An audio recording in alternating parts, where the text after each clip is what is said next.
what we're running into here, into here more than anything else, is we don't have a definitive example. What we have is, well, wouldn't you expect these things in religious texts? Well, yeah, we expect those types of claims in religious texts, but we do want some system of verifying this stuff. This one video that says that extraordinary claims do not require extraordinary evidence. So let's maybe give some backstory for this. The reason this is even a thing, for the longest time, there was a quote in the atheist community that extraordinary claims require extraordinary evidence. Now, this is a bit of a weird quote when you consider that what constitutes extraordinary evidence isn't terribly quantified, but if you're going to say something like, you know, a miracle happened, then yeah, we would need evidence of that miracle, and not just that the thing happened. We would need evidence that this would be impossible without a miracle happening. But anyway, that's enough backstory for this particular claim. Let's get into the fan art section and then get into the actual video proper. Hitchens Razor, I don't even remember what Hitchens Razor was. I'm going to be honest. I'm going to be perfectly honest, because my memory is awful. Let's go ahead and take a look at the fan art section. The first one we have here is from Bacon Mutt. They said, I turned Suris into a Mii fighter in Smash. I couldn't decide between the Naya wig and the devil horns for headgear, so I made one for both. I wanted to use cat ears, but they apparently aren't in Smash Ultimate. Let me know which one you like more. I'll go ahead and take a look at both of them. So we have the horns, and then we have what constitutes the cat ears there. They are both in the maid outfit. I guess we'll have to throw that to you guys to figure that one's out. Hitchens Razor, that which can be asserted without evidence can be dismissed without evidence. Ah, okay, yeah. I'm fine with that. All right, the next one we have here is from Kira Sakura.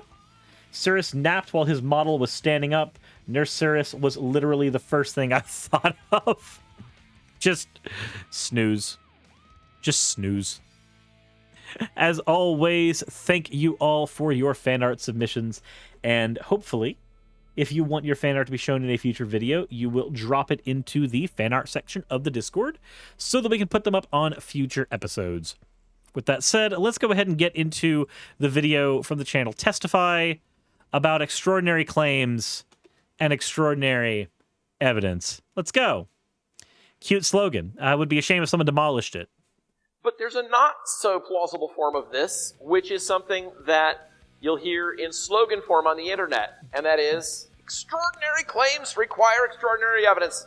Hand in the air if you've heard somebody say that or seen somebody write that. Yep. Okay. Extraordinary claims require extraordinary evidence. That sounds clever. What does it mean? Seriously. Well, what do you mean by extraordinary?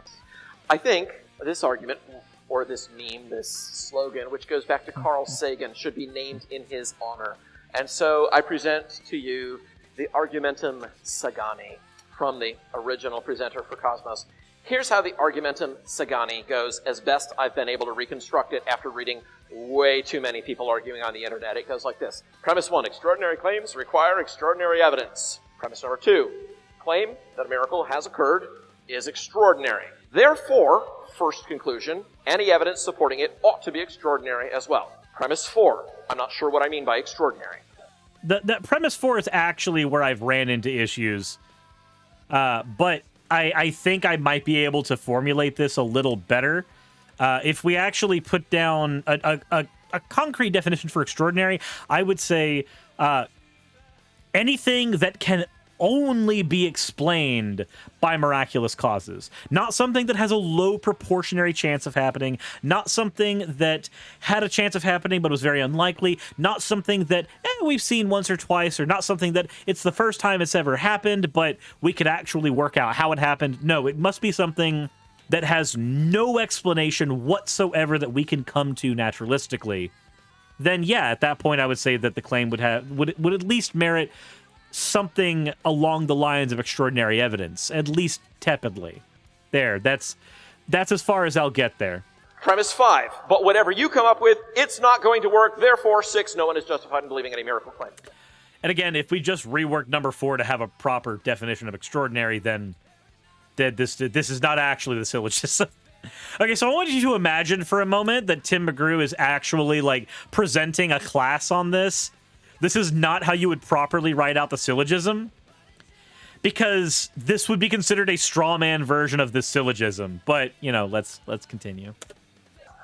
I have a technical talk that I can do where I actually go further in unpacking the layers of this kind of thing. But honestly, I think this is pretty much all you need to know about the argumentum Sagani. Let's do a scientific test case, though. According to one proposed theory in nuclear physics, spontaneous proton decay happens. It's just really, really rare. It's so rare that no instances of it have ever been observed. Okay, but can we work out how it would happen? That's pretty rare. That looks almost like it just doesn't ever happen, right? Because it never has. So, what do scientists interested in this This is Tim McGrew. theory do? They set up sensitive detectors in underground water tanks, and they leave them there for decades in an attempt to see whether it actually takes place. Well, that would be an extraordinary claim. The fact that 100% of the protons so far observed have not decayed does not mean that it's impossible for us to accept evidence. Wait, I wouldn't say that's an extraordinary claim, though. That's a rather mundane claim. If you say that, hey, this thing could happen, but it's really rare, then it's now mundane. It's a thing that can happen. It just hasn't happened yet, or doesn't have a high chance of happening. That does not make something extraordinary. That doesn't. Rare shit happens all the time when I draw cards out of my Magic the Gathering deck. That doesn't suddenly mean that it's extraordinary, but okay.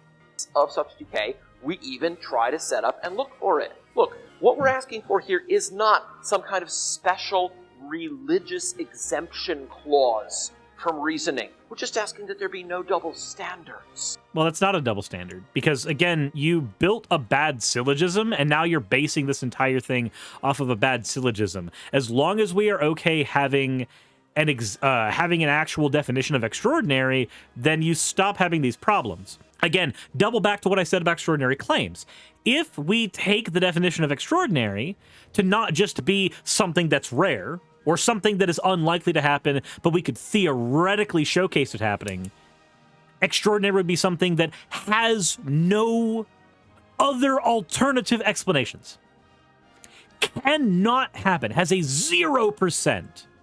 Not basically 0, not functionally 0, but absolute 0% chance of happening. If it has an absolute 0% chance of happening, then yeah, it happening would be extraordinary instead of mundane. And then at that point, yes, we would need extraordinary evidence that it happened. And the evidence would likewise need to be in the same category of not rare, not just something that is theoretical, could happen, but I mean, it just did spontaneously here, but no, would have to have no other alternative explanations that work. No predictive models, no nothing. That's not a double standard at that point. We're being very consistent. Now, I know you're arguing against a straw man, and I'm putting myself in the position of that straw man.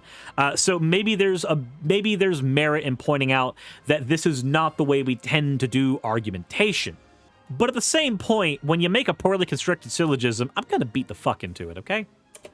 If we're allowed to look for evidence of unprecedented things in physical science, why shouldn't we be allowed to look for evidence of unprecedented things in a religious context?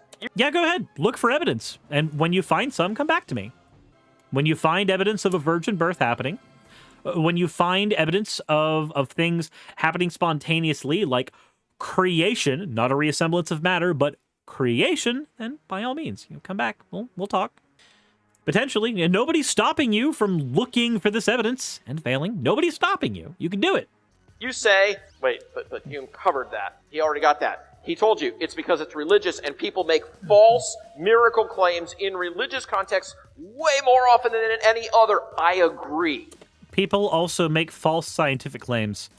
We've actually had fake dinosaur fossils that have been found that needed to be recontextualized and rechecked by other scientists. Now, here's the thing. This is one of the magic things about science versus religious claims.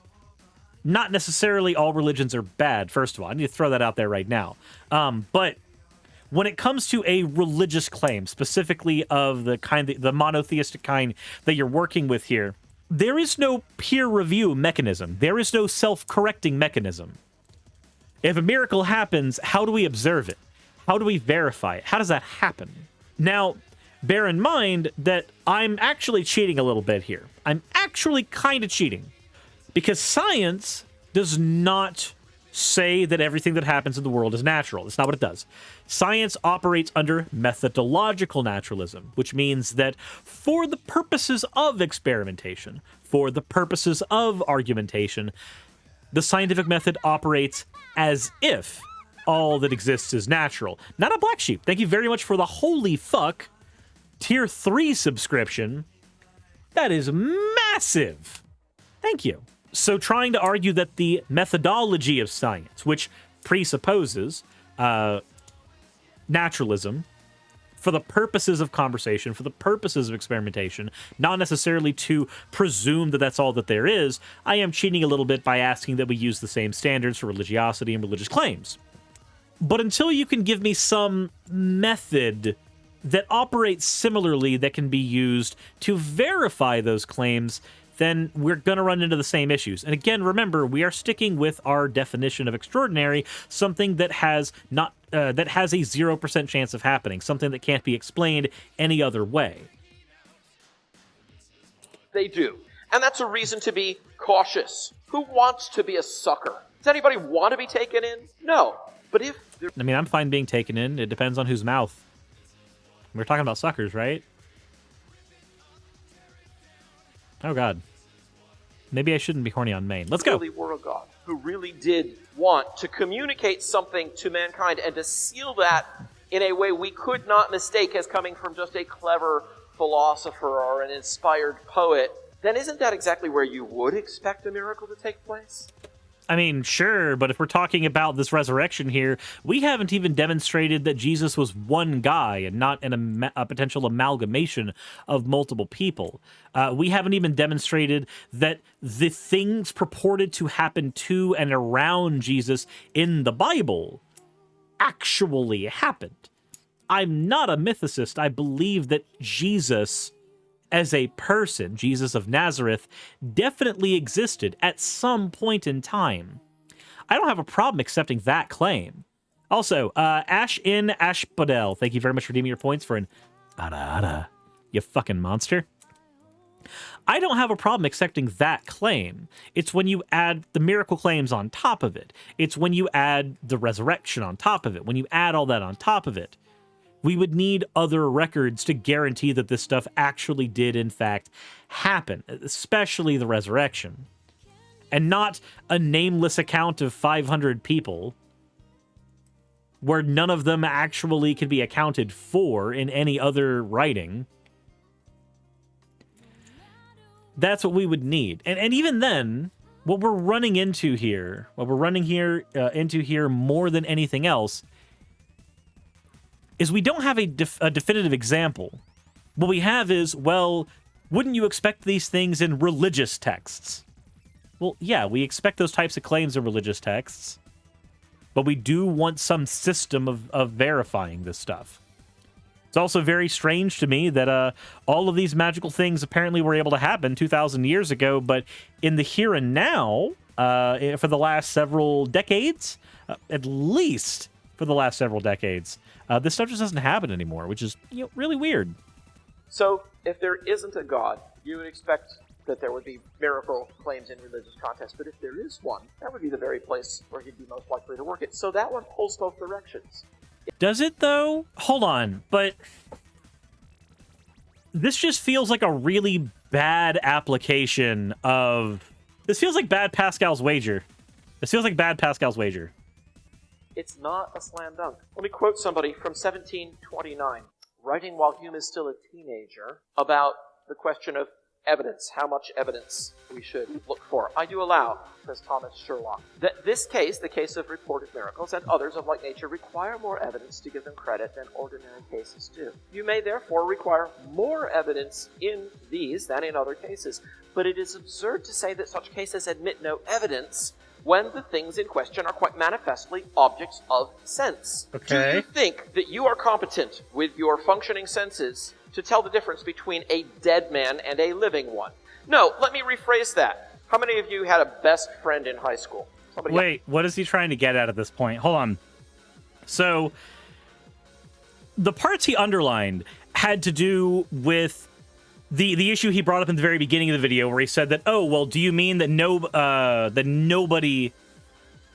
like, we can't admit any evidence for miraculous claims? I don't think anybody's actually saying that. There may be some rando on the internet saying that, but why are we talking about randos on the internet? We're in the area of philosophy. Let's talk about that. At what point has it been said that a miracle potentially happened? We admit no evidence. At what point was that communicated? You hung out with a fair amount, okay? You remember that person? Think of some time when you spent maybe the better part of a day with that person. Can you think of that? Got something in mind? Sure. Now, if I put you on the witness stand and I said, I'm going to ask you 2 questions, I need you to answer honestly, and if you're not sure, then you need to just say, I'm sorry, I'm not sure. First question, are you really sure that was your friend and not somebody who just looked kind of like your friend? Reasonably sure. Why not? Are you sure? People make mistakes about identifying people sometimes, you know. I'm not shaking anybody, am I? This isn't working. Okay, second thing, can you swear before the court, under oath, that during that time your friend was alive and not dead? Okay, you're competent to tell the difference between a dead person and a living one when it's your own close friend. You are competent to give the kind of testimony that we have to the resurrection of Jesus Christ. It's not rocket science. It doesn't require a biology degree. I mean, okay, but there's a difference here. These are not the same claims. So, the first claim is the claim that you hung out with a friend and he was in fact alive. You're not talking about the part of the claim where a person was resurrected, where they came back to life. Moreover, you understand that when it comes to historical things that we cannot verify now, we have to take things with a bit of a grain of salt. And again, this is a categorically different claim. Did you hang out with his friend? Sure. Okay, cool. Did he resurrect himself from the dead? Do you have evidence that he died? Is that a thing that you have? Because if not, then your friend hanging out with you is just a mundane thing. Do we know any of the witnesses that claim to see Jesus' resurrection? Well, that's the thing. Nobody saw his resurrection. Apparently, there was a tomb that was empty, and that was the claim. There was a tomb that was empty, and he was walking around. Okay, cool. Functionally, nobody saw him resurrect. Even within the Bible, there's not an eyewitness to the actual resurrection moment. See, George Washington cutting down that cherry tree that he didn't actually cut down. The entire story's made up. Yeah, again, you have to assume a couple of things here. You have to assume that nobody ever made up these stories. And I'm not saying that the people who were close to Jesus, the real person, made up these stories. You have to assume that the authors of the Bible, who necessarily wrote at the very least a few decades after Jesus would have died, resurrected, and gone back to the land of pearls and eating grapes, you would have had to assume that none of those authors, who wrote well after the point, actually lied or made anything up. Much more mundane claim than a dude was God personified and actually resurrected himself. This feels like a very weaselly way to try to get somebody to take a resurrection claim seriously. For the full talk about how to think about miracles, how to think. Don't use critical thinking. Use this weird, slimy shit. Don't worry, you can gulp it down just fine. It'll be fine. It'll be okay. Here's the thing about memories and your brains. Because when we're talking about claims like this, we have to think about how the human brain functions. The human brain is not a hard drive. The human brain does not keep in it a treasure trove of memories that you can open up like video files and play. Your brain works a lot more like an in-engine cutscene in a game and less like a pre-rendered cutscene. A pre-rendered cutscene will always play the exact same way every single time you boot up that game. It will never be different. It can't ever be different. It's a pre-recorded movie. It is a series of still images going along. That's not how our brain works. An in-engine game cutscene can change. We could put a costume on our character and it will render into the game engine. We could encounter a glitch that causes a character not to load properly.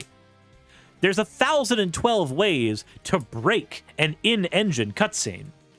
Your brain has a series of assets in it that it uses to call up when constructing a memory. It has to construct it uniquely every time.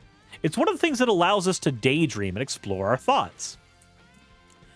Because of this, you can never, with 100% certainty, take everything in a memory for granted.